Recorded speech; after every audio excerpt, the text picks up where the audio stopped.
We are back with a brand new video. In today's video, we're going to be giving our X factors for every NBA playoff team. So stay tuned till the end for your favorite team. Leave a like, subscribe, and comment down below. As always, just go watch the newest video uploaded before this, which is the Podal video for today, and see how many tries I got it on. So yeah, all that good stuff, man. Let's get right into it. I'm gonna go from 8 seed to 1 seed, starting off in the Western Conference. We'll go West 8 and then East 8. So let's just go with the New Orleans Pelicans. They were the last team to play. Them and the Suns played, finishing off last night's games. We're done with one game for every playoff team, so we've gotten a good estimate of where teams are one game in. But obviously, one game doesn't really mean much in the grand scheme of things. There's a saying that the series does not start until a team gets their first road win. So that's when the series really starts. So you can take care of business at home, but once a team gets a road win, that's when that's the series is something's about to happen. But yeah, let's start off with the Pelicans. The Pelicans had a tough loss.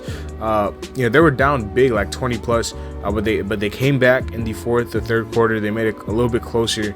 CP3 and Book and Ayton had really good games. But for the Pelicans, I'm gonna go Jonas Valanciunas. And the reason I'm going Jonas Valanciunas is because you know what you're going to get from BI.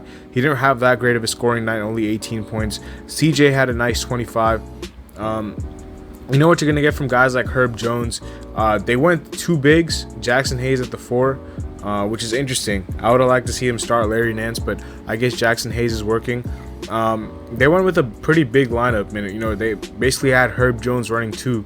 That's a huge lineup. And then off the bench, you had Trey Murphy, Larry Nance, Najee Marshall, Jose Alvarado, Devontae Graham. But I'm gonna go with Valanciunas because if he can be the third option consistently on this team, I think he's a very underrated center. The problem with this, with him in this series, is that I just don't think he fits the series well enough. I just think that against the Suns, it's just a bad matchup for him. Especially, he's going to get constantly, put in pick and rolls left, right, and center. That's what you're going to expect from Valanciunas. CP3 and Booker are going to keep, running pick and rolls with him defending, and he can't guard the pick and roll effectively. Or Jackson Hayes, which is why I don't know why they're starting Jackson Hayes as well with him. I think Larry Nance is a much more switchable defender. So I would like to see him get a little bit more playing time. I know Jackson Hayes only got 11 minutes, but Willie Green, I think, realized that Jackson Hayes was not really a good fit for this series. So I don't think you're going to see Jackson Hayes too much going forward because, he was just kind of getting played off the floor. Valanciunas is a presence on the glass, though. Even if Valanciunas is getting eaten up defensively, offensively he's going to give you something. You can't say the same about Jackson Hayes. But I think Valanciunas, if he can be this consistent third option for them, the Pelicans could steal a couple games at max. I think this is going to be Suns of 4, but you never know. The Pelicans do have the offensive firepower to steal a game or two if they really play perfectly. So yeah, that is with the New Orleans Pelicans. The 8th seed in the Eastern Conference is the Atlanta Hawks, who, like the Pelicans, were kind of dominated in Game 1 by the number 1 seed Miami Heat. And Trae Young had a terrible game. They were kind of just in prison, man. It was a defensive clinic put on by Miami. I know the rest was a big disparity between the two teams, but I guess maybe the Hawks and the Heat will have the same amount of rest for Game 2, so we'll see how that plays in. But I don't think that's an excuse for the Hawks. I just thought they just didn't play well. But the X factor for the Hawks to me is Bogdanovic, Bogey, whatever you want to call him. He has the potential to be a really good 6-man. I think that on any given night he can have 20 points if he needs to. I think that off the bench, I don't really trust anyone. They just got John Collins back, but he doesn't really look completely healthy to me. He still looks like he's out there kind of on one hand, if you want to call it, because he had a hand injury. And yeah, I don't think John Collins looks 100%. So you're going to need Bogdanovic to step up off the bench, especially if the Heat defense is going to focus in so much on Trae Young. You're going to need Bogdanovic to, pick up the slack because he had a terrible shooting night as well. I think they both combined for 1 for 20. So you need Bogdanovic to come and show up this series. Otherwise, the Hawks are going to get swept or beaten in 5. It's just not going to be a contest if Bogdanovic does not show up. because he does have the ability, like I said, to score 25 a night if he wants to. So yeah, that is the X factor for the Hawks. Bogdanovic. The number 7 seed in the Western Conference is the I lost. Okay, is the Minnesota Timberwolves. Sorry. I was looking at the completely different series. Minnesota Timberwolves, who have stolen Game 1 in Memphis. They lead 1-0. And they had some couple great games from Anthony Edwards and Karl Anthony Towns. I'm going to go Malik Beasley. As their X factor. He had a really good game. 23 points, 5 rebounds, 2 assists, a couple of big corner threes. I think that it's very similar to like the Hawks with Bogey. Like, if Malik Beasley can be this guy off the bench, like I think D'Lo can be like a facilitator in the starting lineup. I don't think he needs to score the ball that much, especially if you're gonna get 36 from Ant and 30 and 13 basically from Cat. D'Lo doesn't have to focus on scoring. He can focus on trying to get others involved. But off the bench, you need a punch when guys like Anthony Edwards go to the bench, and Malik Beasley has the ability to do that. Him and Jaden McDaniels combined for almost 40 points off the bench, which is really, really good. A really good, big reason why they won this game. Their offense was absolutely ridiculous. 130 points is a lot, obviously. And yeah, Malik Beasley for sure, I think is their X factor, because if he can be a guy that when Anthony Edwards, if he's struggling or if he's on the bench, this is a dude that can get hot if he's in the corner spotting up for threes and knocking open shots down. So I'm gonna go Malik Beasley for the Memphis Grizzlies. And then for the Brooklyn Nets, who are the 7th seed as well in the Eastern Conference, suffered a very tough loss. Kevin Durant and Kyrie Irving. Kevin Durant did not play well. Kyrie Irving had a really good game with 36 points, if I'm not mistaken. Kevin Durant had a terrible shooting night, only scored 23. But for the Brooklyn Nets, you got to go Seth Curry. Seth Curry had a pretty good first quarter, but after that, he kind of just didn't really do much. I think that Nick Claxton is their best option at big. I like Drummond, but I think that Nick Claxton is their best big man. That's my hot take, if you want to call it. I think he's better than Drummond. I think he's better than Aldridge. I think he needs more minutes. He got 31 of them, which is a good sign. But I think Seth Curry, because if this dude can be that third scorer alongside Kyrie and KD, like if KD had an off night, they lost this game by 1 point. So I don't think the Brooklyn Nets have to be beating themselves up over this, because KD, the best player in the world, arguably, had a terrible shooting night, and you only lost by 1. If Seth Curry had a little bit more productivity in the second half, he only scored 9 points, then you would have probably won this game for sure.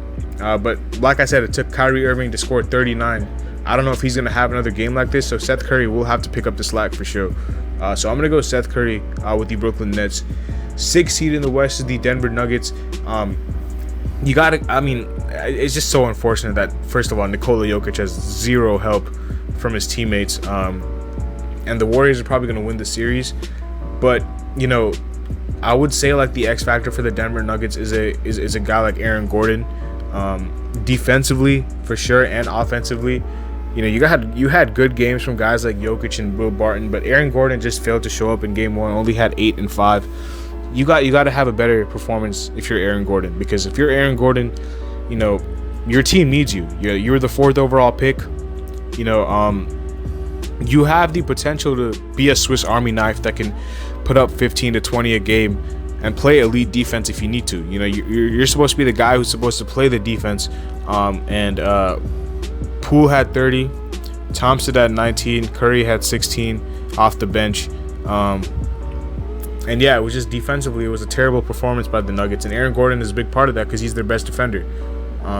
So Aaron Gordon has to step up if the Nuggets want to have a shot at winning the series, because Nikola Jokic does not really have the pieces around him, for Aaron Gordon to keep having bad games, So Aaron Gordon has to step up. He's the X factor for the Nuggets. The number 6 seed in the East is the Chicago Bulls. Just suffered a loss against the Bucks. DeRozan had a terrible shooting night. Same with Levine. Caruso played really, really well.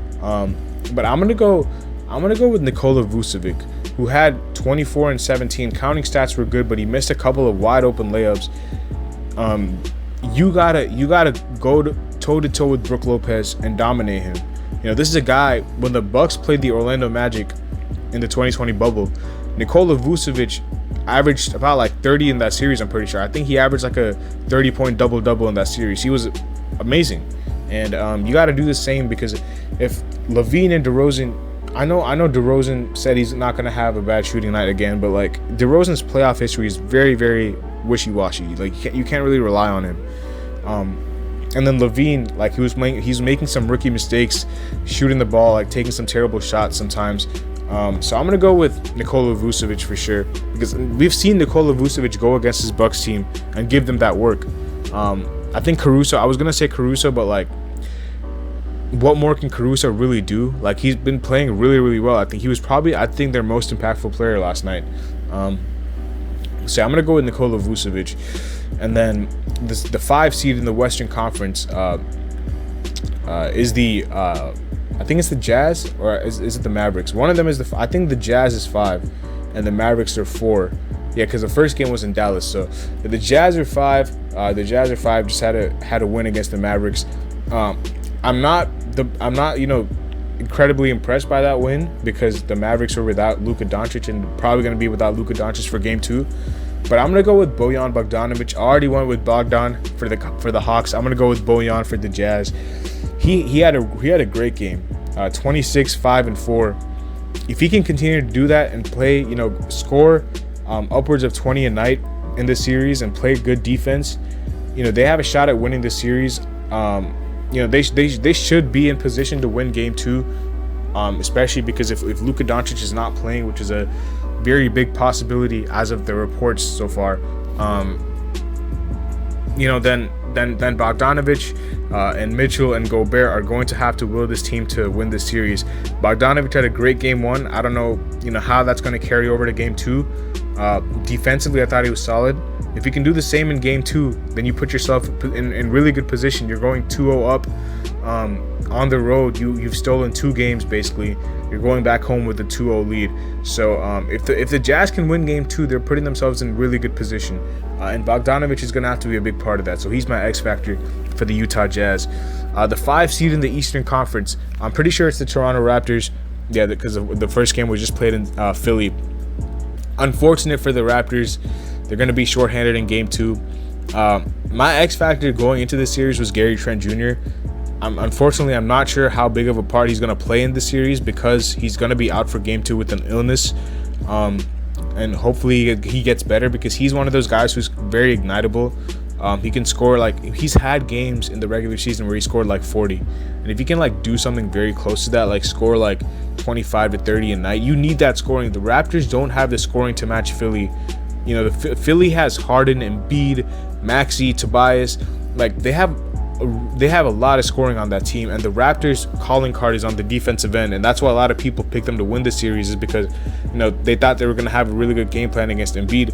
And you gotta find some offense as well, though. And Fred VanVleet didn't have the best game, only 18 and 6. Siakam was all right. OG was okay. Scotty, unfortunately for him, is probably going to miss a chunk of the series because of the injury.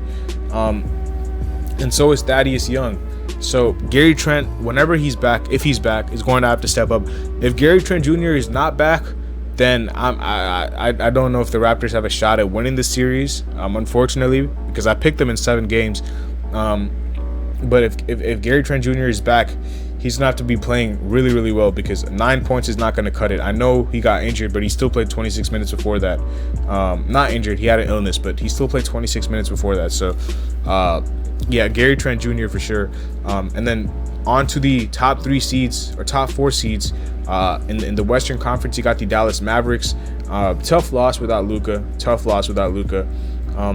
But for the Dallas Mavericks, it's very interesting. I'm gonna go with a guy like Jalen Brunson. I know he had a solid game, but I think he has the potential to even do more in game 2, like if he needs to. I just don't know. Like, the Mavericks are just very shorthanded. No Luka, no Tim Hardaway Jr. Dorian Finney-Smith, I guess, could be an X factor, but it was between Brunson and Dinwiddie for me, and I went with Brunson because he's I think he's the better player than Dinwiddie. So I think Jalen Brunson is their X factor for me. especially when Luka comes back. You're gonna have to put up the same productivity when Luka's back as well. You know, you can't fall off a cliff when Luka comes back. You got to keep driving left, spotting up, doing what you do, doing what Jalen Brunson does. I think Jalen Brunson is probably one of the most underrated players in the NBA. When he's on his game, he's really, really good. So Jalen Brunson for me. And the 4th seed in the Eastern Conference, Philadelphia 76ers. I just wanted to go like perimeter shooting in general, but like if I had to pick a player, it would be Tobias Harris. He had a really good game 1, 26 points, but you know, like a lot of players, Tobias Harris's playoff history is a little bit wishy-washy, and you can't really trust him consistently to do what he's been doing, what he did in game 1. So you're gonna have to see more from Tobias. We gotta see this more from Tobias. If Tobias consistently does this, and Philly is very dangerous because you had Tyrese go off for 38, and you know what Embiid and Harden are capable of. Once you start adding Tobias Harris and what he can do from the perimeter, from the mid-range area, watch out. So Philadelphia 76ers is Tobias Harris for me. Top 3 seeds, I think the 3 seed is the Golden State Warriors. You gotta go Jordan Poole, man. Jordan Poole, what a player this guy is. 30 points, you know, the splash nephew, if you want to call him that. He's been playing at an elite level. A lot of people felt that he should have been in that MIP conversation. He did not make the finalists, which is tough for him. You know, it's unfortunate, but Jordan Poole for sure is their X factor, especially when Curry comes back fully healthy. Like he's back, but like he's not starting right now. So I expect Curry to go back to the starting lineup, Poole to come off the bench, and your production cannot fall off when Curry comes back, Jordan Poole. You're probably not going to have 30 points, but still you have to be, you know, playing well for this team to be a contender. They need Jordan Poole as their 6th man when everyone's healthy to be one of the best 6 men in the playoffs. Number 3 seed in the Eastern Conference is the Milwaukee Bucks. It's very interesting for the Bucks because I thought they overall, like, no one could really make a shot, no one could really do much apart from Giannis. Chris Middleton had a terrible game, but I think Chris Middleton is their X factor if they want to win a championship, because you know what you're gonna get from Giannis. Jrue Holiday, even when he's like not shooting the ball well, you're giving him the assignment for guarding the opposing team's best ball handler. So you're gonna get defensive intensity from Jrue Holiday.